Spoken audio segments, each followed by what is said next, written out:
মোর মার বানাই না পিঠাপুলির কথা যতই কই ততই কমে যাব, যে শব্দ ব্যবহার করে প্রশংসা করি কমে যাব। মগ আশেপাশে মাসের দ্বারা অনেকবার শুনছি, বিশেষ করে আমার কাকি আর আমার চাচাতো বোনের দ্বারা শুনছি। মোর মায় নাকি আগে অনেক ধরনের পিঠা বানাইতো আর অনেক বেশি বেশি বানাইতো। পিঠা বানানোর লেগে আমার মায়ে নাকি সেরা আসছিল। যদিও আগের তুলনায় একটু পিঠা কম বানায়, তবে এখনো বানায়, অনেক ধরনের পিঠাই বানায়। এর মধ্যে দুধ পুলি হইলো এই পিঠা খাইতে যতটা মজাদার বানাইতো ততটাই কষ্ট। এই পিঠা সবচেয়ে কঠিন পার্ট হইলো ডোটা তৈরি করা। ডোটা যত বেশি সুন্দর হবে পিঠা তত বেশি মজা হইব।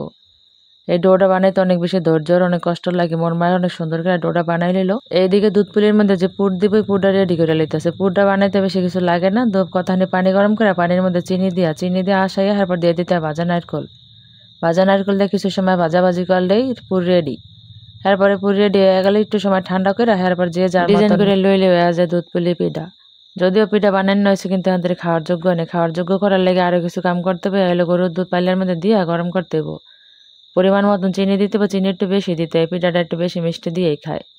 লগে একটা দুইটা তেজপাতা দারচিনি আর একটু এলাচ দিয়ে জাল দিতে হবে। জাল দেওয়ার পরে এক এক করে সব পিঠাগুলো দিয়ে 5-7 মিনিট জাল দিলে রেডি হয়ে যায় দুধ পুলি পিঠা। এটা অসম্ভব রকমের মজা, বাড়িতে বানাই খাইতারেন।